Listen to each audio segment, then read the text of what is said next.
ನಮಸ್ತೆ ವೀಕ್ಷಕರೇ, ನಾಕಣ್ಣ ಮಾಧ್ಯಮ ಸರಣಿ ಸಂಚಿಕೆಗೆ ಸ್ವಾಗತ. ನಾನು TN ರವಿಕುಮಾರ್. ಇವತ್ತು ನಮ್ಮ ಜೊತೆ ಇದ್ದಾರೆ ಮೋಹನ್ ಕುಮಾರ್ ಅಂತ. ಇವರು ಹಿರಿಯ ಪತ್ರಕರ್ತರು, ಭದ್ರಾವತಿ ಮೂಲದವರು, ಹಲವಾರು ಪತ್ರಿಕೆಗಳಲ್ಲಿ ಕೆಲಸ ಮಾಡಿದಂಥವ್ರು. ಅವ್ರ ಜೊತೆ ಇವತ್ತು ಅವ್ರ ಜೊತೆ ನಾವು ಇವತ್ತು ಹಂಚ್ಕೊಳ್ಳೋದು ಬನ್ನಿ. ನಮಸ್ಕಾರ. ಮೋಹನ್ ಕುಮಾರ್, ತಾವು ಮೂಲ ಯಾವುದು? ಮೂಲ ಆ್ಯಕ್ಚುಲಿ ನಾನು ಬೆಂಗಳೂರಿನವನೇ. ಬೆಂಗಳೂರೇ. ಅಮ್ಮನ ಮನೆ ಬೆಂಗಳೂರೇ, ಅಪ್ಪನ ಮನೆ ತುಮಕೂರು ಜಿಲ್ಲೆ. ಹಾಗಾಗಿ ಭದ್ರಾವತಿ ಅಂದರೆ ನಮ್ಮ ತಂದೆಯವರಲ್ಲಿ ಫ್ಯಾಕ್ಟ್ರಿ ವರ್ಕ್ ಮಾಡ್ತಿದ್ರು. ವಿಶ್ವೇಶ್ವರ ಐರನ್ ಸ್ಟೀಲ್ ಪ್ಲಾಂಟ್ ಅಂತ ಇತ್ತಲ್ಲ, ಅಲ್ಲಿ ಅವರು ಕೆಲಸ ಮಾಡ್ತಿದ್ರು, ಅಲ್ಲಿ ಹುದ್ದೆಯಲ್ಲಿದ್ದರು. ಅಂದರೆ ಅದರದ್ದೊಂದು ಕೆಮ್ಮಣ್ಣಗುಂಡಿ ಅವ್ರದ್ದು ಅಂಗಸಂಸ್ಥೆ. ಕೆಮ್ಮಣ್ಣಗುಂಡಿಯಿಂದ ಕಬ್ಬಿಣದ ಅದಿಟನ್ನು ತೆಗೆದುಕೊಂಡು ಅದು ತಣಿಗೆಬೈಲ್ ಅಂತ ಬರೋದು. ತಣಿಗೆಬೈಲಿನಿಂದ ಟ್ರೈನ್ ಮೂಲಕ, ಅಂದರೆ ವ್ಯಾಗನ್ ಬರುತ್ತೆ ನೋಡಿ, ಅದ್ರ ಮೂಲಕ ಅಲ್ಲಿ ಕಳಿಸ್ಕೊಡೋದು. ಇಲ್ಲಿಂದ ಮೊದಲು ನಾವು ಇದ್ದಿದ್ದು ಇಲ್ಲಿ ಕೆಮ್ಮಣ್ಣಗುಂಡಿಯಿಂದ ತಣಿಗೆಬೈಲಿನಲ್ಲಿ, ಅಲ್ಲೆಲ್ಲ ಕ್ವಾರ್ಟರ್ಸ್ ಎಲ್ಲ ಇತ್ತು. ವಿದ್ಯಾಭ್ಯಾಸ ಅದು ಆ್ಯಕ್ಚುಲಿ ವಿದ್ಯಾಭ್ಯಾಸ ಒಂದು ME ಇನ್ ಕನ್ನಡದಲ್ಲಿ MA ಮಾಡಿದ್ದೀನಿ ಮೈಸೂರು ವಿಶ್ವವಿದ್ಯಾಲಯದಲ್ಲಿ. ಆನಂತರ ಹೆಚ್ಚುವರಿಯಾಗಿ ಡಿಪ್ಲೊಮಾ ಇನ್ ಜರ್ನಲಿಸಮ್ ಮಾಡಿಕೊಂಡೆ. ಅದು ಅಂಚೆ ಮತ್ತು ತರಬೇತಿ ಶಿಕ್ಷಣ ಸಂಸ್ಥೆ ಮೂಲಕ ನಾನು ಮಾಡಿದ್ದೆ ಆ್ಯಕ್ಚುಲಿ. ಆದರೆ ಬಾಲ್ಯ ಕಳೆದಿದ್ದರೆ ಅಲ್ಲೇ, ಇಲ್ಲಿ ತಣಿಗೆಬೈಲು ಮತ್ತು ಕೆಮ್ಮಣ್ಣಗುಂಡಿಯಲ್ಲಿ. ಚಿಕ್ಕಮಗಳೂರು. ಆ್ಯಕ್ಚುಲಿ ನಾನು ಹುಟ್ಟಿದ್ದು ಇಲ್ಲಿ ಸಜ್ಜನರಾವ್ ಸರ್ಕಲ್ ಬಸವನಗುಡಿ, ಬೆಂಗಳೂರಿನಲ್ಲಿ. ಅಲ್ಲಿ ಒಂದು ಗೌರ್ಮೆಂಟ್ ಆಸ್ಪತ್ರೆ ಇದೆ, ಆ ಸರ್ಕಲ್ನಲ್ಲೇ ಇದೆ, ಈಗಲೂ ಇದೆ, ಒಂದು ಕಲ್ಲಿನ ಕಟ್ಟಡ. ಅಲ್ಲಿ ನಾನು ಹುಟ್ಟಿದ್ದು. ಅಮ್ಮನ ಪ್ರಾಪರ್ ಅಂದರೆ ಅಲ್ಲಿ ಅಮ್ಮನ ರಿಲೇಟಿವ್ಸ್ ಎಲ್ಲ ಇಲ್ಲೇ ಇದ್ದಿದ್ದು. ಹಾಗಾಗಿ ನನ್ನ ಹುಟ್ಟು ಆಗಿದ್ದು ಬೆಂಗಳೂರು. ಆದರೆ ಬೆಳೆದಿದ್ದೆಲ್ಲ ಬೇರೆ ಬೇರೆ ಕಡೆ. ಅಂದರೆ ನಮ್ಮ ತಂದೆಯವರು ಕಾರ್ಖಾನೆಯಲ್ಲಿ ಕೆಲಸ ಮಾಡ್ತಿದ್ದರಿಂದ ಅಲ್ಲಿ, ಹಾಗಾಗಿ 1ನೇ ತರಗತಿಯಿಂದ 7ನೇ ತರಗತಿ ತಣಿಗೆಬೈಲು ಮತ್ತು ಕೆಮ್ಮಣ್ಣಗುಂಡಿ. ಅದು ಬಹಳ ಅದ್ಭುತವಾದ ಸ್ಥಳ. ನನಗಂತೂ ಆ ಬಾಲ್ಯ ಜೀವನನ ಮರೆಯೋದಕ್ಕಾಗಲ್ಲ. ಆ ಥರ ಅದ್ಭುತವಾದ ಸ್ಥಳ ಅದು. ಯಾಕೆಂದರೆ ಚಿಕ್ಕಮಗಳೂರು ಜಿಲ್ಲೆ, ತರೀಕೆರೆ ತಾಲೂಕು, ನಮ್ಮದು ಒಂಥರ ಮಲೆನಾಡಿಗೆ ಸಂಬಂಧಪಟ್ಟಿದ್ದು. ಅಲ್ಲಿ ಹೇಗೆ ಅಂದರೆ, ಈ ತಣಿಗೆಬೈಲಲ್ಲಿ ನಾವು ನಿಂತ್ಕೊಂಡ್ಬಿಟ್ರೆ ಫ್ಯಾಕ್ಟ್ರಿಯಲ್ಲಿ ಎರಡು ಫ್ಯಾಕ್ಟ್ರಿ ಇತ್ತು. ಒಂದು ಸಿಂಟರಿಂಗ್ ಪ್ಲಾಂಟು, ಒಂದು ಕ್ರಷಿಂಗ್ ಪ್ಲಾಂಟ್ ಅಂತ ಇತ್ತು ಆ್ಯಕ್ಚುಲಿ ಅಲ್ಲಿ. ಅಂದರೆ ಈ ಕೆಮ್ಮಣ್ಣಗುಂಡಿಯಿಂದ ಐರನ್ ಓರ್ ಬರ್ತಾ ಇತ್ತಲ್ಲ, ಬಕೆಟ್ನಲ್ಲಿ, ಒಂದು ಕಬ್ಬಿಣದ ಒಂದು ಬಕೆಟಲ್ಲಿ ಬರೋದು ರೋಪ್. ಹೌದೌದು. ಈ ಯಾವುದು ಸ್ನೇಹಿತರ ಸವಾಲು, ಆಮೇಲೆ ರಾಜ್ಕುಮಾರ್ ತುಂಬ ಫಿಲ್ಮ್ಗಳಲ್ಲಿ ಕೆಮ್ಮಣ್ಣಗುಂಡಿ ಅಂತೂ ಇದ್ದಿರುತ್ತೆ, ಅದೆಲ್ಲ. ಆಮೇಲೆ ನೀವು ಇನ್ನೊಂದಂದರೆ, ಈ ಸುಮಾರು ಒಂದು 5 ದಶಕಗಳ ಹಿಂದೆ ಬಂದಿದೆ ಅಂತ ಅಂದ್ಕೊಳ್ತೀನಿ ನಾನು. ಈಗ ಕಾಶ್ಮೀರ್ಗೆ ಕಲಿ ಅಂತ ಒಂದು ಸಿನಿಮಾ ಬಂತು. ಅದು ಶಮಿ ಕಪೂರ್ ಮತ್ತು ಶರ್ಮಾ ಠಾಕೂರ್ದು ಅದ್ಭುತವಾದ ಹಿಂದಿ ಸಿನಿಮಾ. ಅದರಲ್ಲಿ ಕೊನೆಯ 8 ನಿಮಿಷದ ಕ್ಲೈಮ್ಯಾಕ್ಸ್ ತೆಗೆದಿರೋದು ಕೆಮ್ಮಣ್ಣಗುಂಡಿಯಲ್ಲಿ. ಆ ರೋಪ್ ಎಲ್ಲ ಇದೆ ಅಲ್ಲಿ. ಬಾಕ್ಸಿಂಗ್ ಒಂದು ಶಮಿ ಕಪೂರ್ಗೂ ಮತ್ತು ಪ್ರಾಣ್ಗೂ ಏನು ಫೈಟಿಂಗ್ ದೃಶ್ಯಗಳಿದೆಯಲ್ಲ, ಅದು ಆ ರೋಪ್ ಏನೆಲ್ಲ ತೆಗೆದಿರೋದು. ತುಂಬ ಚೆನ್ನಾಗಿದೆ, ಕಲರಲ್ಲಿ ತುಂಬ ಚೆನ್ನಾಗಿದೆ ಅದು.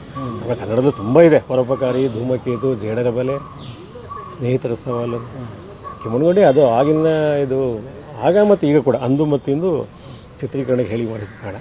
ಆಮೇಲೆ ಈ ತಣಿಗೆಬೈಲಿನಿಂದ ಅಂದರೆ ನಾವು ಇಲ್ಲಿದ್ದರೆ ಸುತ್ತಮುತ್ತ ಹಚ್ಚ ಹಸಿರು ಪ್ರದೇಶ. ಆಮೇಲೆ ಅಂದರೆ ಇದು ಎಂಥದ್ದು ಎಸ್ಟೇಟ್ಗಳು, ದೊಡ್ಡ ಇದು ಗಗನಚುಂಬಿ ಮರಗಳು, ಈ ಪಕ್ಷಿಗಳ ಕೂಜನ ಕಲರವ, ಅದು ಎಲ್ಲ ಒಂಥರ ನಮ್ಮ ಬಾಲ್ಯನೇ ಅದ್ಭುತವಾದ್ದು. ಈಗಿನಂತೆ ಯಾವ ನಾನು 1ನೇ ತರಗತಿಯಿಂದ 7ನೇ ತರಗತಿ, 1ರಿಂದ 7ನೇ ತರಗತಿ ತನಕ ನಾನು ಓದಿದ್ದು ತಣಿಗೆಬೈಲು ಮತ್ತು ಕೆಮ್ಮಣ್ಣಗುಂಡಿಯಲ್ಲಿ, ಅಲ್ಲಿ ಓದಿದ್ದು.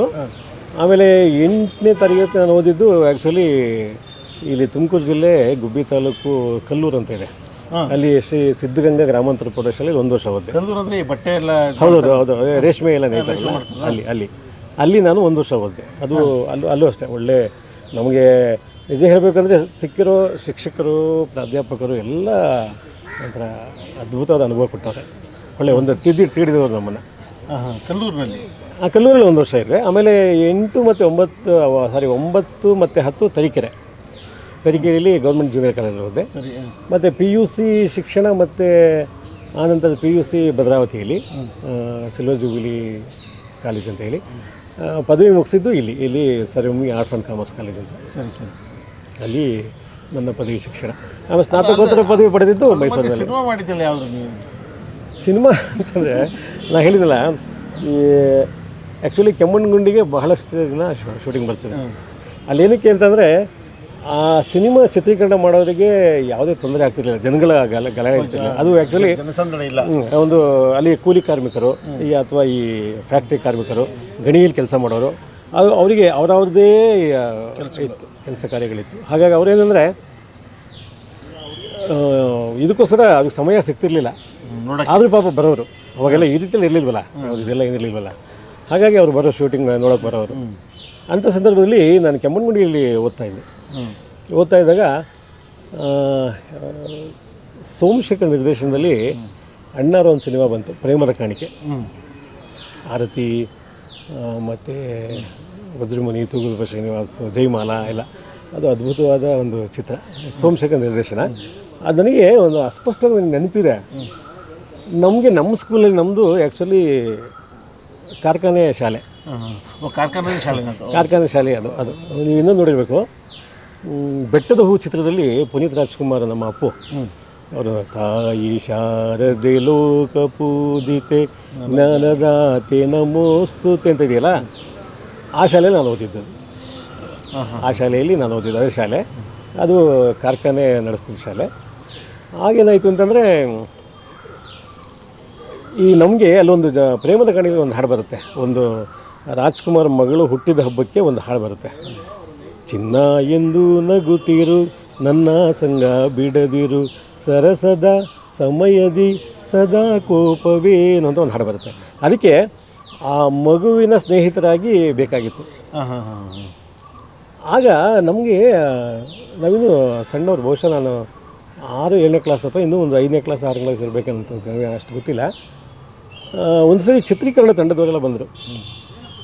ಏನಕ್ಕೆ ಅಂತಂದರೆ ಆ ಶೂಟಿಂಗಿಗೆ ಇದು ಬೇಕಲ್ಲ, ಲೊಕೇಶನ್ ಇದನ್ನು ಅಂದರೆ ಶೂಟಿಂಗ್ ಮಾಡೋದಕ್ಕೆ ಆ ರಾಜ್ಭವನ್ ಅಂತ ಇದೆಯಲ್ಲ ಇಲ್ಲಿ ಕೆಮ್ಮಣ್ಣುಗುಡಿಯಲ್ಲಿ ಮೇಲೆ, ಅದು ಆ್ಯಕ್ಚುಲಿ ನಮ್ಮ ಮೈಸೂರು ಅರಸರು ಇದಕ್ಕೆ ಬರ್ತಾಯಿದ್ರು, ಇಲ್ಲಿಗೆ ಬೇಸಿಗೆ ಕಾಲದಲ್ಲಿ ವಿಶ್ರಾಂತಿ ಬರೋರು, ತುಂಬ ತಂಪಾದ ಸ್ಥಳ ಅಂತ ಹೇಳಿ ಗಿರಿಧಾಮಕ್ಕೆ ಬರೋರಲ್ಲ.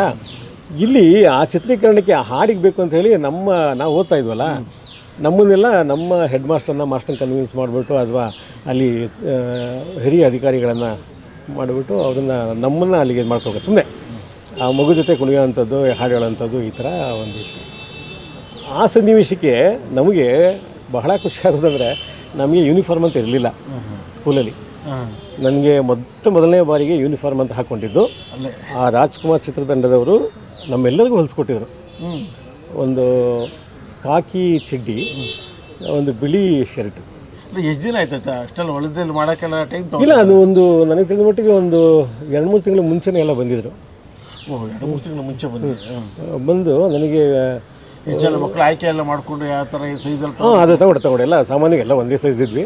ಹಾಗಾಗಿ ಎಲ್ಲರಿಗೂ ಇದು. ಆಮೇಲೆ ನಮಗೆ ಅಂಥ ನಿರ್ದೇಶನ ಕೊಡಲಿಲ್ಲ. ಬಟ್ ಅವಾಗ ಇವರು ಉಡುಪಿ ಜಯರಾಮ್ ಮತ್ತು ದೇವಿ, ಬಹುಶಃ ಅದಕ್ಕೆ ಇದನ್ನು ನೃತ್ಯ ಸಂಯೋಜನೆ, ಅವರು ಇದು ಮಾಡಿಕೊಡೋರು ಎಲ್ಲ. ನಮ್ಮ ಸುಮ್ಮನೆ ಅವ್ರ ಜೊತೆ ಓಡಾಡೋದಷ್ಟೇ. ನಮಗೂ ಏನೋ ಕುತೂಹಲ ಆ ಕಡೆ ಈ ಕಡೆ ನೋಡ್ತಿದ್ದು, ಯಾರೋ ಬಂದ್ಬಿಟ್ಟು ಒಂದು 3 ಬಲೂನ್ ಕೊಟ್ಬಿಟ್ಟು ಮಧ್ಯದಲ್ಲಿ ಬಲೂನ್ ತೊಗೊಂಡು ಓಡಾಡೋದು, ಇದ್ರಲ್ಲಿ ಓಡಾಡೋದು, ಆ ಥರ ಇದು ಮಾಡಿದರು. ಹಾಡೋದು ಅದು ಇದೆ, ಒಂದು 3 ಜನ ಹುಡುಗರು ಬಲೂನ್ ಕೊಟ್ಟು ಬರ್ತಾರೆ, ಆ ಬಲೂನ್ ತಗೊಂಡು ಮಧ್ಯದಲ್ಲಿ ಓಡ್ಬರ್ಬೇಕಾದ್ರೆ ಅದ್ರಲ್ಲಿ ನಾನು ಹೊಂದಿದ್ದೀನಿ ಅದರಲ್ಲಿ. ಹಾಗಾಗಿ ಆಗ ಆ್ಯಕ್ಚುಲಿ ಯಾರೋ ನಮ್ಮ ಪರಿಚಯದವ್ರದ್ದು ಕ್ಲಿಕ್-ಥರ್ಡ್ ಅಂತ ಕ್ಯಾಮ್ರಾ ಇತ್ತು. ಅದು ಬ್ಲ್ಯಾಕ್ ಆ್ಯಂಡ್ ವೈಟ್ ಚಿತ್ರಗಳು, ಅದರಲ್ಲಿ ಬರೀ 12 ಬರೋದು. ಅದರಲ್ಲಿ ನಾವು ರಾಜ್ಕುಮಾರ್ ಜೊತೆ ಫೋಟೋ ತೆಗೆಸ್ಕೊಂಡಿದ್ವಿ. ಅದು ಇದೆ ಅನ್ಕೋತೀನಿ, ಬಟ್ ಅಷ್ಟಾಗಿ ನನಗೆ ಗೊತ್ತಿಲ್ಲ, ಇರಬೇಕು. ಇನ್ನು ಬೇರೆ ಎಲ್ಲ ಇದೆ, ಬಟ್ ಅದು 12 ಎತ್ತಿಗೆ ನನಗೆ ಚೆನ್ನಾಗಿ ಗೊತ್ತು. ಅದು ತೆಗೆದಿದ್ದು ತುಂಬ ಚೆನ್ನಾಗಿ ಬಂದಿತ್ತು ಅವಾಗ. ಒಂಥರ ಹೇಗೆಂದರೆ ಅವ್ರನ್ನ ಸಿನಿಮಾದಲ್ಲಿ ನಮಗೆಲ್ಲ ಅಷ್ಟು ಏನೋ ಒಂಥರ ಇದಲ್ಲ. ಈಗ ಈ ರೀತಿ ಎಲ್ಲ ಮನೋರಂಜನಾ ಮಾಧ್ಯಮಗಳು ಇರಲಿಲ್ಲ. ಈ ಯಾವುದು ಆಕಾಶವಾಣಿ ಆವಾಗ ನಮಗೆ ಒಂದಿದು, ರೇಡಿಯೋ, ಇನ್ನು ಸಿನಿಮಾ ಅಂತ ಬಿಡಿ, ಎಲ್ಲರ ಆಗಿನ ಕಾಲದ ಚಿತ್ರಗಳೇ ಹಾಗೆ. ಆಗ ಮೊದಲನೇ ಬಾರಿಗೆ ನಾನು ಅಣ್ಣವರನ್ನು, ಕನ್ನಡದ ವರನಟ ಡಾಕ್ಟರ್ ರಾಜ್ಕುಮಾರ್ ನೋಡಿದ್ದು ಪ್ರೇಮದ ಕಾಣಿಕೆ ಚಿತ್ರದಲ್ಲಿ. ಎಂಥ ಇದು ಅಂತಂದರೆ ಈಗಲೂ ಚೆನ್ನಾಗಿದೆ. ಒಂದು ಬಿಳಿ ಬಣ್ಣದ ಪಂಚೆ, ಬಿಳಿ ಬಣ್ಣದ ಶರ್ಟು, ಅದು ಎಷ್ಟು ಚೆನ್ನಾಗಿ ಮಾತನಾಡಿಸೋರು, ಎಷ್ಟು ಚೆನ್ನಾಗಿ ಕೂತ್ಕೊಳ್ಳೋರು ಅಂತಂದರೆ ನನಗೆ ಒಂಥರ ನೆನಪು ಇನ್ನೂ ಇದೆ. ಹಾಗಾಗಿ ಆ ಚಿತ್ರದಲ್ಲಿ ಒಂದು ಸೀನಿಯರ್ ಜರ್ನಲಿಸ್ಟು ಬಾಲನಟ. ಅದು ಬಹಳ ಖುಷಿ ಕೊಟ್ಟಂಥ ಕ್ಷಣ. ಯಾಕೆಂದರೆ ಯೂನಿಫಾರ್ಮ್ ಫಸ್ಟ್ ಹಾಕೊಂಡಿದ್ವಲ್ಲ. ಮತ್ತು ಕೆಮ್ಮಣ್ಣುಗುಂಡಿನೂ ಅಷ್ಟೇ ತುಂಬ ಅದ್ಭುತವಾದ ಸ್ಥಳ ಅದು. ಸುತ್ತಮುತ್ತ ಬೆಟ್ಟ ಗುಡ್ಡಗಳು, ಈ ಕಡೆ ಹಚ್ಚ ಹಸಿರ ಕಾಡು, ಅದ್ರ ಮಧ್ಯೆ ಒಂದು ಹೆಬ್ಬಾವಿನಂತೆ ಕೆಳಗಡೆ ಕಾಣಿಸ್ತಿರೋಂಥ ರಸ್ತೆಗಳು ಅದೆಲ್ಲ. ಆಮೇಲೆ ತುಂಬ ತುಂಬ ಸಿನಿಮಾ ಚಿತ್ರೀಕರಣವನ್ನು ಅಲ್ಲಿ ನೋಡಿದೆ. ಯಾಕೆಂದರೆ ಈ ನಮ್ಮ ಪಣೆರಾಜ ಶ್ರೀನಾಥ್ ಮತ್ತು ಶಂಕರ್ ನಾಗ್ ಅವ್ರದ್ದೆಲ್ಲ ಒಂದು ಪ್ರೀತಿ ಮಾಡೋ ತಮಾಷೆ ನೋಡು ಅಂತೇಳಿ ಅವಾಗೆಲ್ಲ ಆಟೋಗ್ರಾಫ್ ಅಂತ ತಗೋತಾ ಇದ್ವಿ. ತೊಗೊಂಡಿದ್ದು. ಆಮೇಲೆ ಸ್ನೇಹಿತರ ಸವಾಲಲ್ಲಿ ರಜನಿಕಾಂತ್ ಅವ್ರ ಜೊತೆ ಮಾತಾಡ್ಸಿದ್ವಿ. ಅವೆಲ್ಲ ಫೋಟೋಗಳಿತ್ತು. ಬಟ್ ಆಮೇಲೆ ವಿಷ್ಣುವರ್ಧನ್, ಆಮೇಲೆ ಕಿಟ್ಟು ಪುಟ್ಟು ಅಂತ ಒಂದು ಚಿತ್ರೀಕರಣದಲ್ಲಿ ಮಂಜುಳಾ ಕೆ ವಿಜಯ ಅಂತ ಏನೋ ಕಾಣುತ್ತೆ, ಅವ್ರ ಜೊತೆಲ್ಲ ಫೋಟೋ ತೆಗೆಸ್ಕೊಂಡಿದ್ವಿ. ಅವಾಗೆಲ್ಲ ಬಹಳ ಒಂಥರ ಗುಡಿ ಅದ ಟ್ರೆಂಡ್. ಈಗ ಅಲ್ಲೆಲ್ಲ ಹೈಸ್ಕೂಲೆಲ್ಲ ಮುಗಿಸಿದ್ರಿ, ನಿಮ್ಮ ಕೆಮ್ಮಣ್ಣುಗುಂಡಿನೆಲ್ಲ ಮುಗಿಸಿದ್ರಿ. ಮುಗಿಸಾದ್ಮೇಲೆ ನಂತರ ಮುಗಿಸಾದ್ಮೇಲೆ ಆ್ಯಕ್ಚುಲಿ ಭದ್ರಾವತಿಗೆ ಅಲ್ಲಿಗೆ ಶಿಫ್ಟ್ ಆದ್ವಿ. ನಮ್ಮ ತಂದೆ ಅಲ್ಲಿ ಟ್ರಾನ್ಸ್ಫರ್ ಆಯಿತು. ಅಲ್ಲಿ PUC ಶಿಕ್ಷಣ ಹುಟ್ಟಿದಷ್ಟೇ ಸಜ್ಜನವರ ಸರ್ಕಲ್ ಅಷ್ಟೇ ಬಿಟ್ಟಿದ್ದೆಲ್ಲ ಪೂರ್ತಿ ಎಲ್ಲ ಆ ಕಡೆನೇ. ಹುಟ್ಟು ಇದು ಅಷ್ಟೇ ಇಲ್ಲಿ ಮೊನ್ನೆ ಆ್ಯಕ್ಚುಲಿ ನನ್ನ ಕುತೂಹಲಕ್ಕೆ ಹೋಗಿದ್ದೆ. ಅದೇ ಹಾಸ್ಪಿಟ್ಲಿಗೆ ಹೋಗ್ಬಿಟ್ಟು ನಾನು ಇಲ್ಲಿ ಈ ಥರ ಅಂತ ಹೇಳ್ಬಿಟ್ಟು ಅವರೊಂದು ದಾಖಲೆಗಳೆಲ್ಲ ಇದೆ, ಹುಡುಕಿ ಬಿಟ್ಟು ನಾನು ಹೇಳ್ತೀನಿ ಅಂತ ಇದಂತ ಮಾಡ್ತೀನಿ ಅಂತ ಹೇಳಿದರು. ಸರಿ, ಅದೆಲ್ಲ ಈಗ ಡಿಗ್ರಿ ಮುಗಿಸಿದ್ರೆ ಇಲ್ಲಿ ಡಿಗ್ರಿ ಭದ್ರಾವತಿಯಲ್ಲಿ ಮುಗಿಸಿದ್ದು. ಸ್ನಾತಕೋತ್ತರ ಪದವಿ MA ಮಾಡಿದ್ದು ನಾನು ಮೈಸೂರಲ್ಲಿ. ನನಗೇನಾಯಿತು ಅಂದರೆ ಆ ಡಿಗ್ರಿ ಮುಗೀತಿದ್ದ ಹಾಗೆಯೇ ಇದು ಯಾವುದು ಪೋಸ್ಟ್ ಗ್ರ್ಯಾಜುಯೇಷನ್ ಮುಗೀತಿದ್ದ ಹಾಗೆಯೇ ಅವಾಗ ನಾನು ಹೇಳಿದ್ನಲ್ಲ, ಏಕೈಕ ಮಾಧ್ಯಮ ಅಂತಂದರೆ ಇದು ಆಕಾಶವಾಣಿ, ಅದು ಬಿಟ್ಟರೆ ಸಿನಿಮಾ. ಆಕಾಶವಾಣಿ ಅಂತೂ ಬಹಳ ಅಚ್ಚುಮೆಚ್ಚಿನಾಗಿತ್ತು, ರೇಡಿಯೋ ಕೇಳೋದು. ಆಗ ಎಲ್ಲದೂ ಅದಾಗ್ಬಿಟ್ಟಿತ್ತು ಅದು. ಆಗ ಈಗಿನ ಥರ ಯಾವುದೂ ಇದಿರಲಿಲ್ಲ.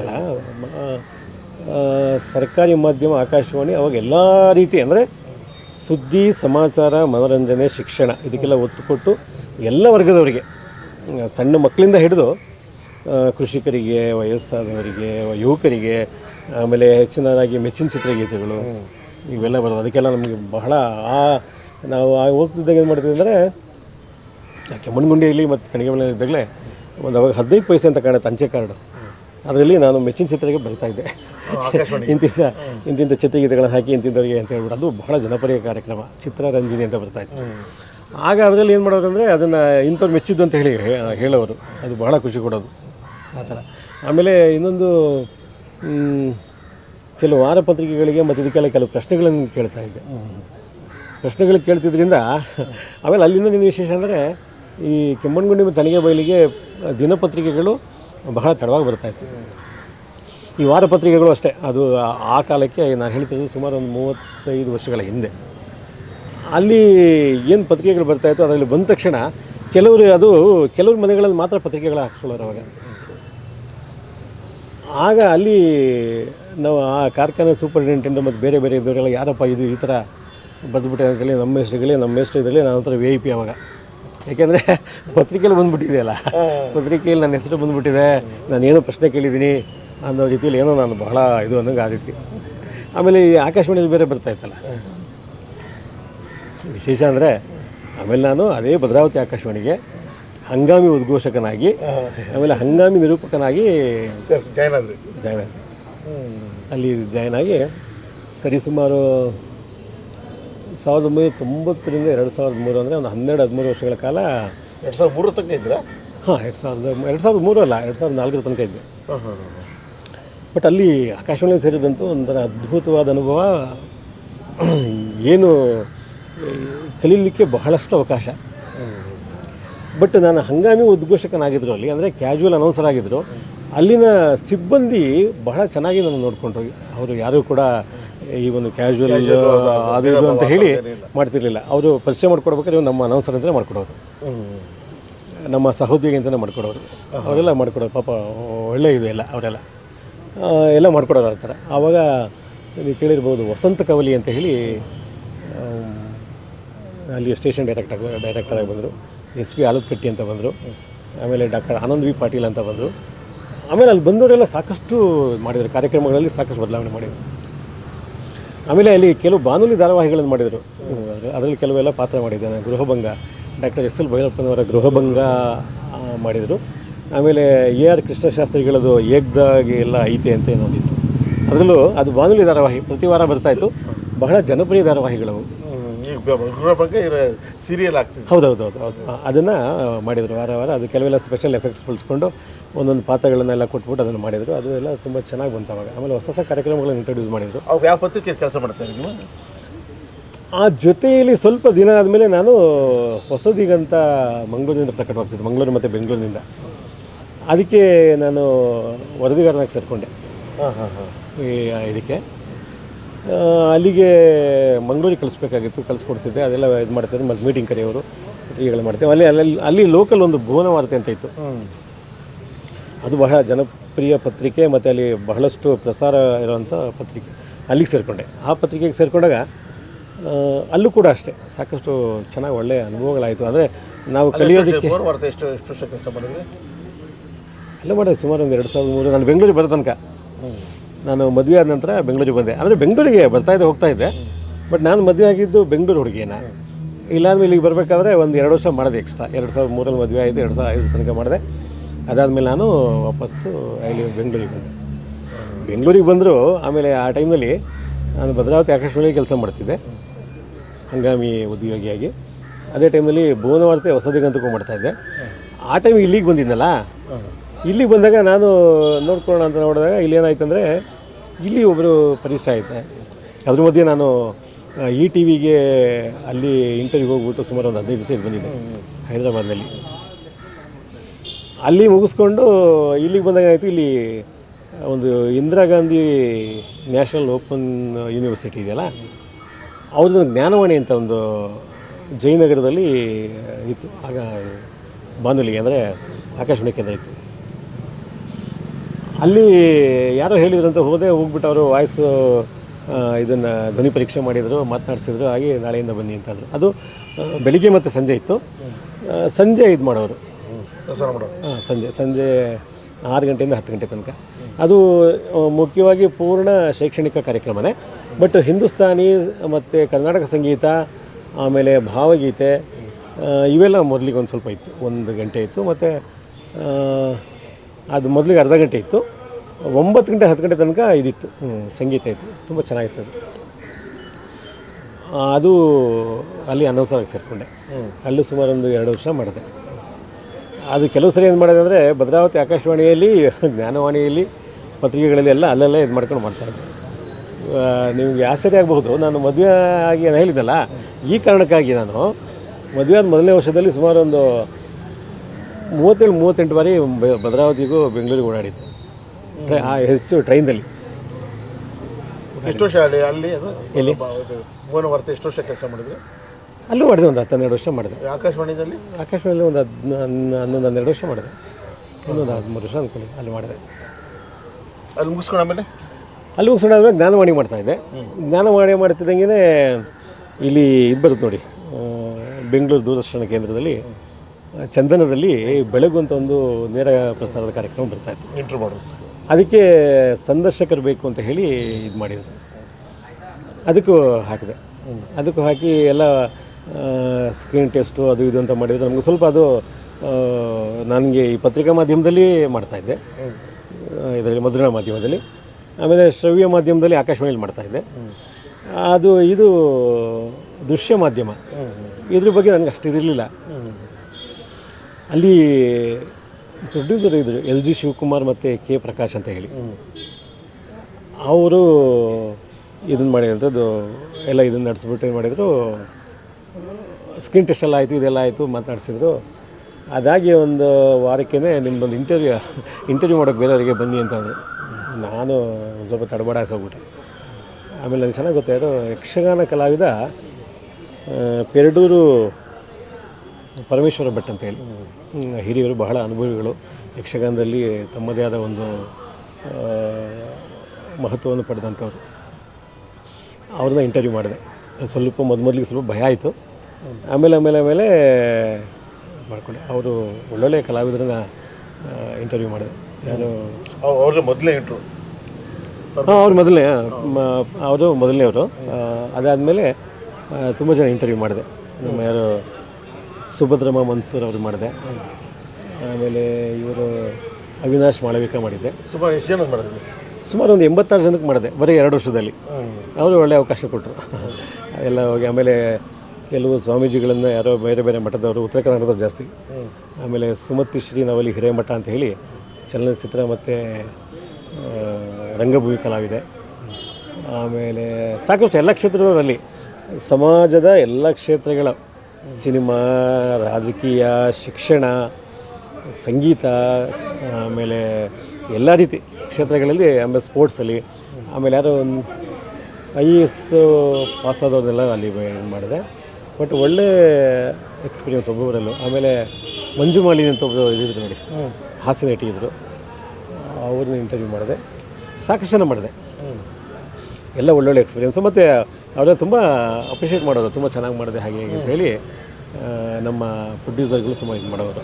ಮೊದಲಿಗೆ ಸ್ವಲ್ಪ ಇತ್ತು, ಆಮೇಲೆ ಸ್ವಲ್ಪ ಅದಾಯಿತು. ಅದಕ್ಕೆಲ್ಲ ನಮ್ಮ ಏನು ಅಲ್ಲಿ ನನ್ನ ಜೊತೆ ಕೆಲಸ ಮಾಡ್ತಿದ್ದರು ಕಿಕ್ಕೇರಿ ಕೃಷ್ಣಮೂರ್ತಿ ಅವ್ರನ್ನ ಇಂಟರ್ವ್ಯೂ ಮಾಡಿದ್ದೆ. ಈ ಸಾಕಷ್ಟು ಖ್ಯಾತನಾಮರು ಅದನ್ನೆಲ್ಲ ಇಂಟರ್ವ್ಯೂ ಮಾಡಿದೆ. ಅದಾದಮೇಲೆ ಇವರು ಆಮೇಲೆ ಉದಯ ಟಿವಿಗೆ ಹೆಂಗೆ ಸೇರ್ಕೊಂಡಿದ್ದು? ಅದೇ ಈ ಟೈಮಲ್ಲಿ ಏನಾಯ್ತಂದರೆ, ಉದಯ ಟಿವಿಯಲ್ಲಿ ಉದಯ ಸುದ್ದಿ ವಿಭಾಗ ಆಗ ತಾನೇ ಶುರುವಾಗಿತ್ತು. ಮತ್ತು ಅವರಿಗೆ ಯಾರೂ ಅವಾಗ ಕಾಂಪಿಟೇಟರ್ ಇರಲಿಲ್ಲ. ಬೇರೆ ಸುದ್ದಿ ಮಾಧ್ಯಮಗಳಲ್ಲಿ ಯಾರೂ ಇರಲಿಲ್ಲ ಅವಾಗ. ಅದೊಂದೇ ಅವಾಗ ಮೊದಲದು ಚೆನ್ನೈನಿಂದ ಪ್ರಸಾರ ಆಗ್ತಿತ್ತು, ಆಮೇಲೆ ಇಲ್ಲಿಗೆ ಆಯಿತು. ಅದು ಬೇರೆ, ಅದು ಒಂದಿದೆ ಆ್ಯಪ್ ಅಂತ ಯಾವುದಾಯಿತು ಅಲ್ಲಿ ಮಾಡೋರು, ಅದೆಲ್ಲ ಮುಗಿದ್ಮೇಲೆ ಇಲ್ಲಿ ಮಾಡಿದರು. ಇಲ್ಲಿ ಮಾಡಿದ ಮೇಲೆ ಅದನ್ನು ಹಾಕಿದೆ, ಅಪ್ಲಿಕೇಶನ್ ಹಾಕಿದೆ. ಇಂಟರ್ವ್ಯೂ ಬಂದಾಗ ಅಲ್ಲಿ ಆಗ ಇವರು ಮುರಸೋಳಿ ಸೆಲೋಮ್ ಸರ್ ಇದ್ದರು, ವಿಜಯ್ ಕುಮಾರ್ ಇದ್ದರು, ಒಬ್ಬರು ಮ್ಯಾನೇಜರ್ ಇದ್ದರು, ನಮ್ಮ SR ಆರಾಧ್ಯ ಅಂತ ಒಬ್ಬರಿದ್ದರು, ಅವರು ಪ್ರಧಾನ ಸಂಪಾದಕರಾಗಿದ್ದರು. ಆಮೇಲೆ ಈ ಇಂಟರ್ವ್ಯೂ ಎಲ್ಲ ಮಾಡಿಬಿಟ್ಟು ಈ ಬೆಳಗುನಲ್ಲಿ ಮಾಡಿದ್ದೆಲ್ಲ CDಗಳೆಲ್ಲ ಇತ್ತು, VCDಗಳು ಅದನ್ನೆಲ್ಲ ಕೊಟ್ಟಿದ್ದೆ. ಎಲ್ಲ ನೋಡಿಬಿಟ್ಟು ಈ ಥರ ಎಲ್ಲ ಮಾಡಿದೆ, ನಾನು ಹೇಳಿದೆ ಈ ಥರ ಅಂತೇಳಿ. ಸರಿಯಲ್ಲಿ ಉಪಸಂಪಾದಕನಾಗಿ ಆಯ್ಕೆ ಆದ. ಎಷ್ಟು ಅದು 2005 ಫೆಬ್ರವರಿ 10ಕ್ಕೆ ಜಾಯ್ನ್ ಆದ. 2004 ಅನ್ಕೋತೀನಿ, ಇಲ್ಲ 2005 ಫೆಬ್ರವರಿ 10ಕ್ಕೆ ಜಾಯ್ನ್ ಆದ. ಅಲ್ಲಿಂದ ಈ ಕಡೆ ಸುದ್ದಿ ಮನೆ ಇದು ಉದ್ಯೋಗ ಶುರುವಾಯಿತು. ಅದು ಒಂಥರ ಅಲ್ಲಿಂದ ಅಷ್ಟೇ ಸುಮಾರು ಒಂದು 14 ವರ್ಷ ಮಾಡಿದ್ನ.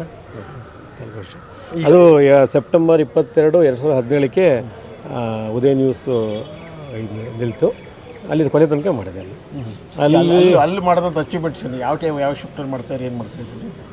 ಅಲ್ಲಿ ಆ್ಯಕ್ಚುಲಿ 4 ಪಾಳಿ ಇತ್ತು, ಅಂದರೆ 4 ಶಿಫ್ಟ್ಗಳಿತ್ತು.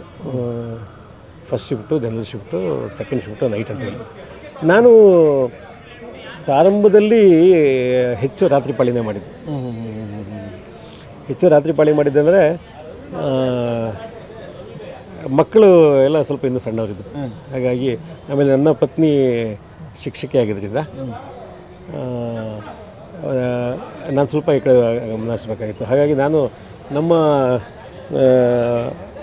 ಮುಖ್ಯಸ್ಥರಲ್ಲಿ ಈ ಬಗ್ಗೆ ಮಾತಾಡ್ಬಿಟ್ಟು ತುಂಬ ದಿವಸ ನೈಟ್ ಮಾಡಿದೆ. ಹಾಗಾಗಿ ಆಮೇಲೆ ಈಗ ನನ್ನ ಪತ್ನಿ ಅದು ವೈಸ್ ಪ್ರಿನ್ಸಿಪಲ್ ಆಗಿ ಪ್ರಮೋಷನ್ ಆಗಿಬಿಟ್ಟು ಈ ಕಾರ್ಯನಿರ್ವಹಿಸ್ತಾ ಇದ್ದಾರೆ. ಯಾವ ಸ್ಕೂಲು? ಇಲ್ಲಿ ಬಸವನಗುಡಿ ಶಂಕರಪುರಂನಲ್ಲಿ BBUL ಜೈನ್ ವಿದ್ಯಾಲಯ, ಅಲ್ಲಿ ವೈಸ್ ಪ್ರಿನ್ಸಿಪಾಲ್ ಆಗಿ ಕಾರ್ಯನಿರ್ವಹಿಸ್ತಾ ಇದ್ದಾರೆ. ಮಕ್ಕಳು ಈಗ ಲಾಸ್ಟ್ ಸೆಮಿಸ್ಟರ್ BE AIML ಮಗಳು ಧೃತಿ ಮೋಹನ್ ಅಂತೇಳಿ, ಈಗ ಲಾಸ್ಟ್ ಇಯರಲ್ಲಿ 7th ಸೆಮಿಸ್ಟರ್. ಮಗ ಈಗ PUC ಸೆಕೆಂಡ್ ಇಯರ್ ಮುಗಿಸಿದ್ದಾನೆ, ಅವನು 95% ಬಂದಿದ್ದಾನೆ. ಇಬ್ಬರು ಚೆನ್ನಾಗಿ ಓದ್ತಾರೆ, ಒಳ್ಳೆ ಇದಿದೆ. ಆಮೇಲೆ ಅವರು ಇಂಥದ್ದು ಮಗ ಈಗ CET ಬರೆದಿದ್ದಾನೆ. CET ಮೂಲಕ ಇಂಜಿನಿಯರಿಂಗ್ ಹೋಗಬೇಕು ಅಂತೇಳಿ ಮಾಡ್ತೇನೆ. ಈಗ ಅದರ ಪ್ರಕ್ರಿಯೆ ನಡೀತಾ ಇದೆ. ಹಾಗೆ ಇಬ್ಬರಿಗೂ ಕೂಡ ಪಠ್ಯ ಮತ್ತು ಪಠ್ಯೇತರ ಚಟುವಟಿಕೆಗಳಲ್ಲಿ ತುಂಬ ಆಸಕ್ತಿ ಇದೆ. ಪೇಂಟ್ ಮಾಡೋವಂಥದ್ದು, ಅಥವಾ ಸಂಗೀತ ಕಲಿಯುವಂಥದ್ದು, ಅಥವಾ ಡ್ಯಾನ್ಸ್ ಕ್ಲಾಸ್ಗೆ ಹೋಗುವಂಥದ್ದು, ಇಂಥಲ್ಲ. ಇಬ್ಬರಿಗೂ ತುಂಬ ಚಿತ್ರಕಲೆ ಭಾಳ ಇಷ್ಟ. ಅದು ಯಾವುದಾದ್ರೂ ಅದೇ ಅದ್ಭುತವಾಗಿ ನಿಮ್ಮ ಕ್ರಿಯಾಶೀಲ ಚಟುವಟಿಕೆ ಮಕ್ಕಳು ಹಾಗಾಗಿ ಚೆನ್ನಾಗಿ ಇದು ಮಾಡ್ತಾರೆ. ಅದೆಲ್ಲ ಒಳ್ಳೆ ಇದು ಮಾಡ್ತಾರೆ. ಮತ್ತು ಓದಲು ಚೆನ್ನಾಗಿದೆ ಇದ್ದಾರೆ. ಆಮೇಲೆ ಇಲ್ಲಿ ಉದಯ್ ಟಿವಿಗೆ ಬಂದಮೇಲೆ ನೈಟ್ ಇದೇ ಒಂಥರ ಒಳ್ಳೆ ಎಕ್ಸ್ಪೀರಿಯೆನ್ಸು. ಒಟ್ಟಿನಲ್ಲಿ ಎಲ್ಲ ಶಿಫ್ಟ್ ಎಕ್ಸ್ಪೀರಿಯೆನ್ಸೇ. ಅಲ್ಲಿ ನಮಗೆ ಪ್ರಧಾನ ಸಂಪಾದಕರಾಗಿ ಬೆಲಗೂರು ಸಮೀವಲ ಇದ್ದರು. ಅವರು ಅಷ್ಟೇ ಬಹಳ ಉತ್ತೇಜನ ಪ್ರೋತ್ಸಾಹ ಕೊಡೋರು. ಎಲ್ಲ ಮಾಡಿಬಿಟ್ಟು ಈ ಥರ ಮಾಡಿ ಹೀಗೆ ಮಾಡಿ ನಡೆದಂಥದ್ದು ಘಟನೆ. ಅಯ್ಯೋ, ಅದು ಸುದ್ದಿ ಮನೆ ಕತೆ ಹೇಳೋ ಹಾಗೆ ಇಲ್ಲ. ನಾವಂತೂ ಹೇಗೆ ಅಂದರೆ ಈ ಜಿಲ್ಲಾ ವರದಿಗಾರರಿಂದ ಸುದ್ದಿ ತರಿಸ್ಕೋಬೇಕಾಗಿತ್ತು. ಆಮೇಲೆ ರಾತ್ರಿಯಲ್ಲಿ ಬೆಳಗ್ಗೆ ಆದರೂ ಸ್ವಲ್ಪ ಸಮಯ ಇರುತ್ತೆ, ಅವಾಗ ಸ್ವಲ್ಪ ಹಾಕ್ಬಿಟ್ಟು ರಾತ್ರಿ ಒಂದು ಪ್ರೈಮ್ ಬುಲೆಟಿನ್ಗೆ ಹೆಚ್ಚಾಗಿ ತೋರಿಸ್ತೀವಿ. ನೈಟಲ್ಲಿ ಏನೋ ಕೆಲವು ಸರಿ ಇದಾಗ್ಬಿಡುತ್ತೆ ಆ ಥರ. ಹೇಗೆ ಅಂದರೆ ನನಗೆ ಚೆನ್ನಾಗಿ ಜ್ಞಾಪಕ ಇದೆ, 2009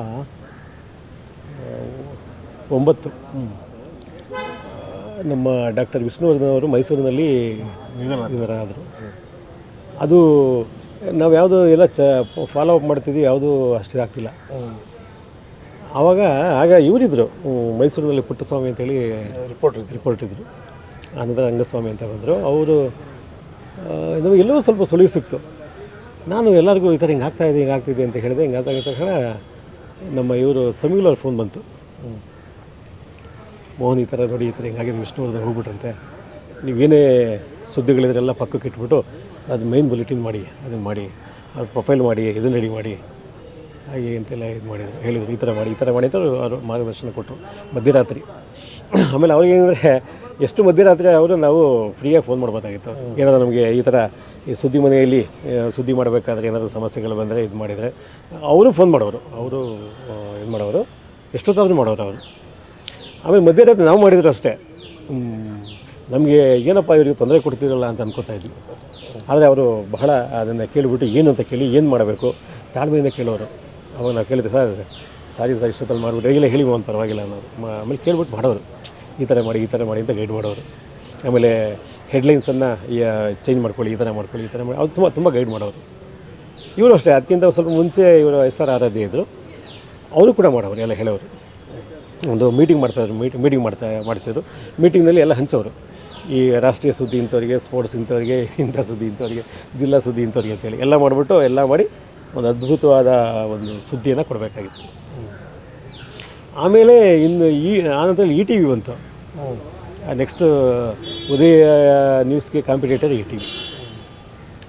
ಅವಾಗ ಇನ್ನೂ ಅಲರ್ಟ್ ಆಗಬೇಕಾಗಿತ್ತು. ನಿಮ್ಮ ವಿಷ್ಣುವರ್ಧನ್ ಸುದ್ದಿ ಬಿಟ್ಟು ವಿಷ್ಣುವರ್ಧನ್ ಆಯಿತು. ಆಮೇಲೆ ಅದಾಗ್ತಿದ್ದಂಗೆ ನಮ್ಮ KS ಅಶ್ವಥ್ ಅವರು ಇದಾದರು, ಅದು ಸುದ್ದಿ. ಆಮೇಲೆ C ಅಶ್ವಥ್ ಇದಾದರು, ಸುದ್ದಿ.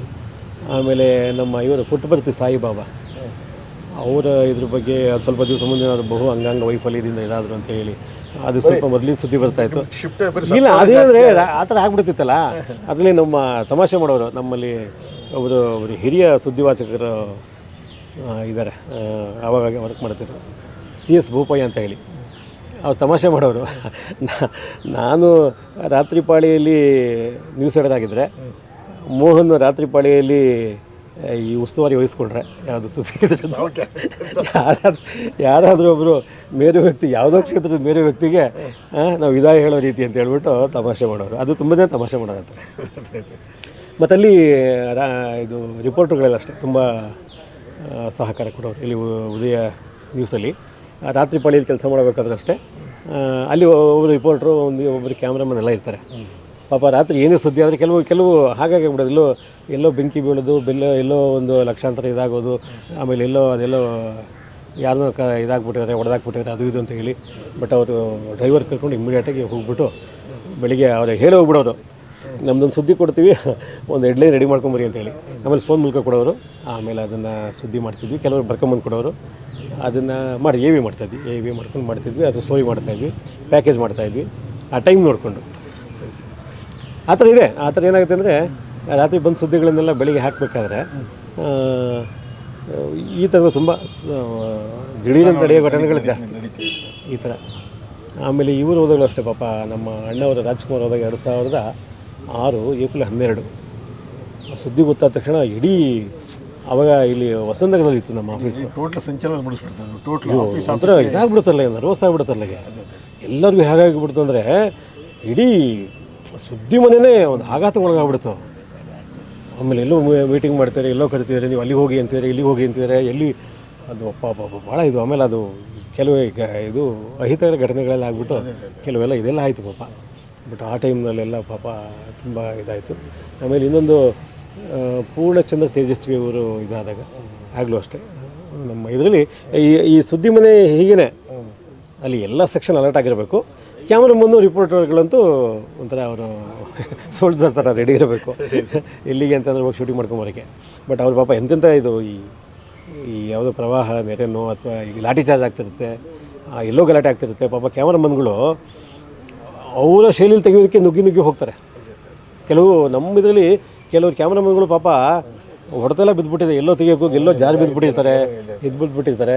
ಅದಕ್ಕೆಲ್ಲ ನಮ್ಮ ಏನು ಉದಯ ಸನ್ ನೆಟ್ವರ್ಕ್ ಇತ್ತಲ್ಲ, ಆಡಳಿತ ಮಂಡಳಿ ಇತ್ತಲ್ಲ, ಅವರು ಬಹಳ ಸಕಾರಾತ್ಮಕವಾಗಿ ಪ್ರತಿಕ್ರಿಯಿಸ್ತಿದ್ರು. ಬಟ್ ಅವಾಗೆಲ್ಲ ತುಂಬ ಸಹಾಯ ಮಾಡಿದ್ದಾರೆ ಪಾಪ. ಅವ್ರಿಗೆ ಇಮಿಡಿಯೇಟ್ ಏನು ಸೌಲಭ್ಯ ಬೇಕು, ಏನು ಮಾಡಬೇಕು, ಆಮೇಲೆ ಅವರಿಗೆ ತೋರಿಸುವಂಥದ್ದು, ಆಸ್ಪತ್ರೆಗೆ ತೋರಿಸುವಂಥದ್ದು, ಅಥವಾ ಅವರಿಗೇನು ಪರಿಹಾರ ರೂಪದಲ್ಲಿ ಕೊಡಬೇಕು, ಅದನ್ನೆಲ್ಲ ಪಾಪ ಮಾಡ್ತಿದ್ರು.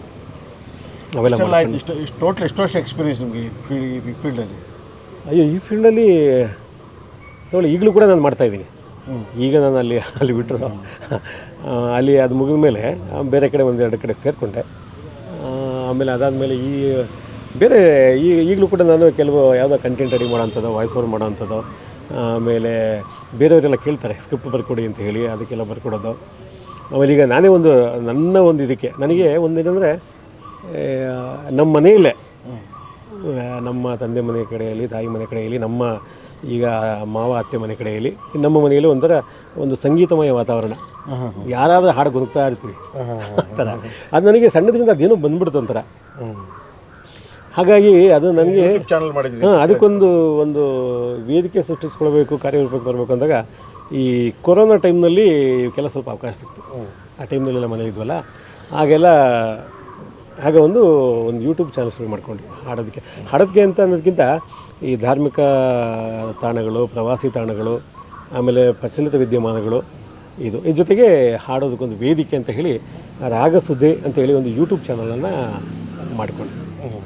ಅದಕ್ಕೆ ಆ್ಯಕ್ಚುಲಿ ನನ್ನ ಪತ್ನಿ ಯಮುನಾ, ಇಬ್ಬರು ಮಕ್ಕಳು, ಮಗ, ಅವರು ಅದಕ್ಕೆಲ್ಲ ಸ್ವಲ್ಪ ಒತ್ತಾಸೆ ಕೊಟ್ಟರು. ಅವರೆಲ್ಲ ಮತ್ತು ಅವರಿಗೆ ಅವರು ಈ ಕಂಪ್ಯೂಟರ್ ಸೈನ್ಸು ಅದು ಇದು ತೊಗೊಂಡಿದ್ದಾರೆ. ಅವರಿಗೆ ಅದು ಬಹಳ ಐಡಿಯಾ ಇತ್ತು, ಏನೇನು ಮಾಡ್ಬೋದು, ಏನೇನು ಟೆಕ್ನಿಕ್ ಮಾಡ್ಬೋದು ಅಂತೇಳಿ. ಬಟ್ ನಾನು ಅಷ್ಟೇ ಒಂದು ಹಾಡು ಹೇಳೋದು, ಇದು ಮಾಡೋದು, ಅದೆಲ್ಲ ಮೇಕಪ್ ಗೀಕ್ ಮಾಡೋವಂಥದ್ದು, ಲೈಟಿಂಗ್ ಚೆನ್ನಾಗಿರೋದು. ಇಲ್ಲ, ಈಗ ಸಡನ್ನಾಗಿ ಹೇಳಿದ್ದು ಏನು ಅಂತ ಗೊತ್ತಾಗ್ತದೆ. ನನಗೆ ಬಹಳ ಇಷ್ಟವಾದ ಹಾಡು ತುಂಬ ಇದೆ. ಅದರಲ್ಲಿ ನಮ್ಮ ರಾಷ್ಟ್ರಕವಿ ಡಾಕ್ಟರ್ ಜಿ ಶಿವರುದ್ರಪ್ಪನವರ ಹಾಡು ನನಗೆ ಭಾಳ ಇಷ್ಟ. ಅದು ಹೇಳ್ತೀನಿ. ಎದೆ ತುಂಬಿ ಹಾಡಿದೆನು ಅಂದು ನಾನು, ಮನವಿಟ್ಟು ಕೇಳಿದಿರಿ ಅಲ್ಲಿ ನೀವು. ಎದೆ ತುಂಬಿ ಹಾಡಿದೆನು ಅಂದು ನಾನು, ಇಂದು ನಾ ಹಾಡಿದರು ಅಂದಿನಂತೆಯೇ ಕುಳಿತು ಕೇಳುವಿರಿ ಸಾಕೆನಗೆ ಅದುವೇ ಬಹುಮಾನ. ಇಂದು ನಾ ಹಾಡಿದರು ಅಂದಿನಂತೆಯೇ ಕುಳಿತು ಕೇಳುವಿರಿ ಸಾಕೆನಗೆ ಅದುವೇ ಬಹುಮಾನ. ಹಾಡು ಹಕ್ಕಿಗೆ ಬೇಕೇ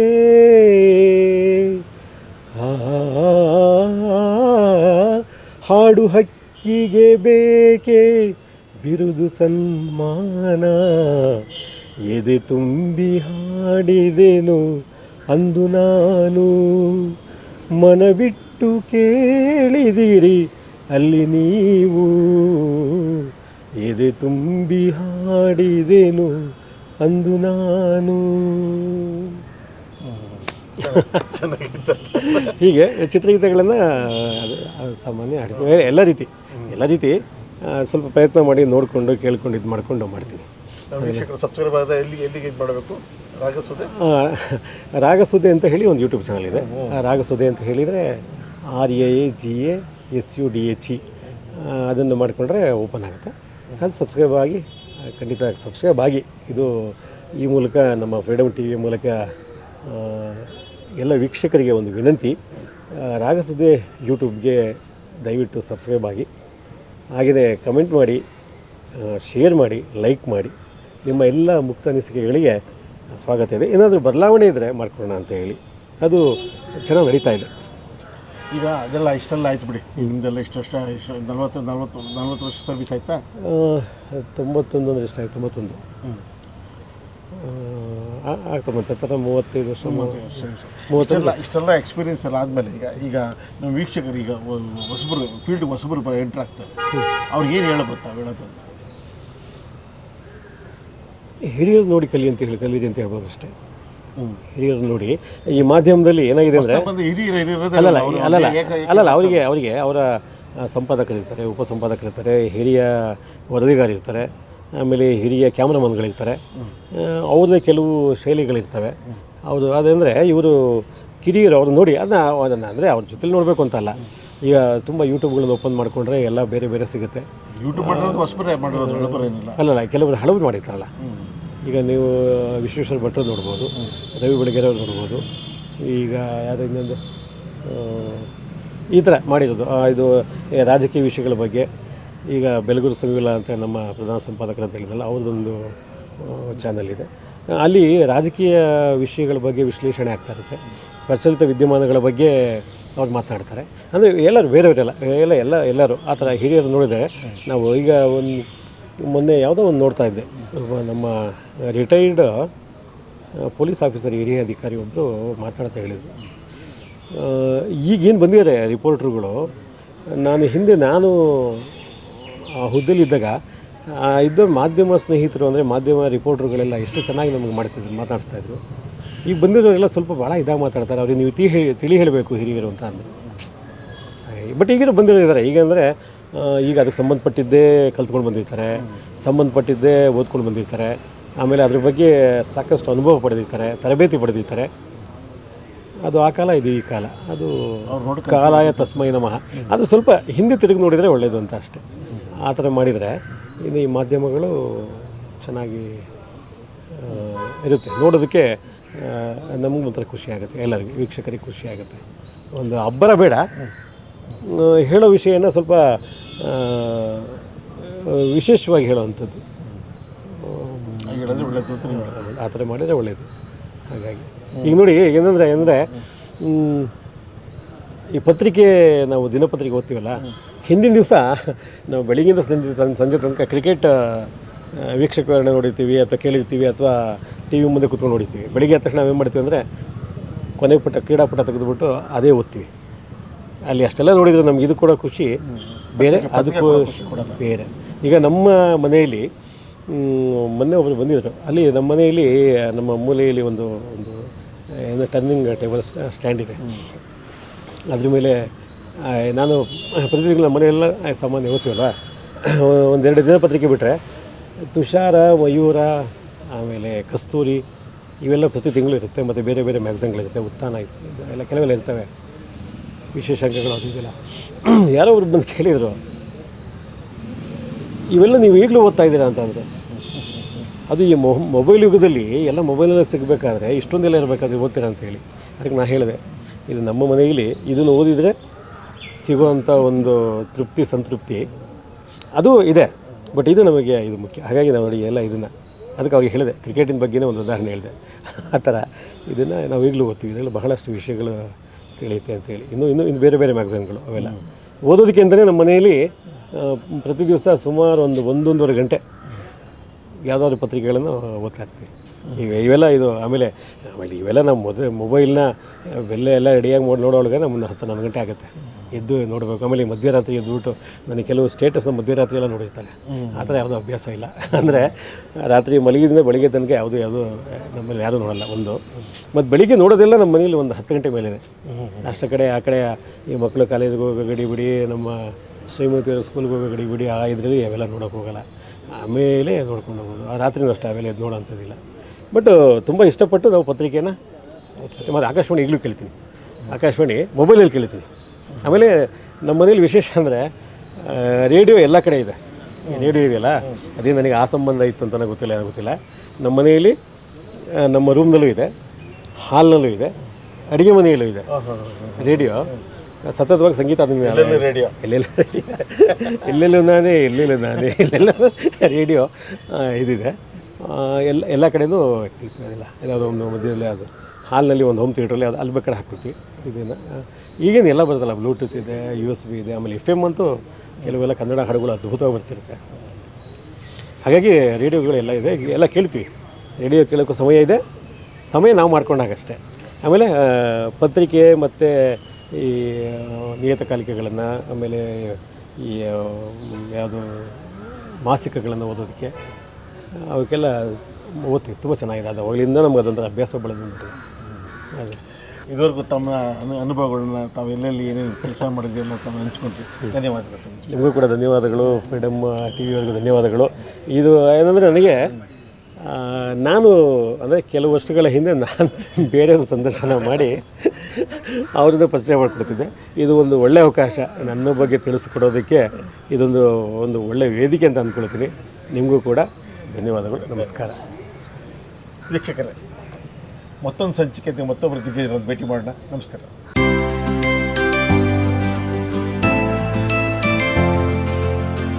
ಕ್ಷಣ ಕ್ಷಣದ ಸುದ್ದಿಗಳಿಗಾಗಿ ಫ್ರೀಡಮ್ ಟಿವಿ ಸಬ್ಸ್ಕ್ರೈಬ್ ಮಾಡಿ, ಲೈಕ್ ಮಾಡಿ ಹಾಗೂ ಫಾಲೋ ಮಾಡಿ. ಹೊಸ ಸುದ್ದಿಗಳ ನೋಟಿಫಿಕೇಶನ್ಗಾಗಿ ಬೆಲ್ ಐಕಾನ್ ಮೇಲೆ ಕ್ಲಿಕ್ ಮಾಡಿ.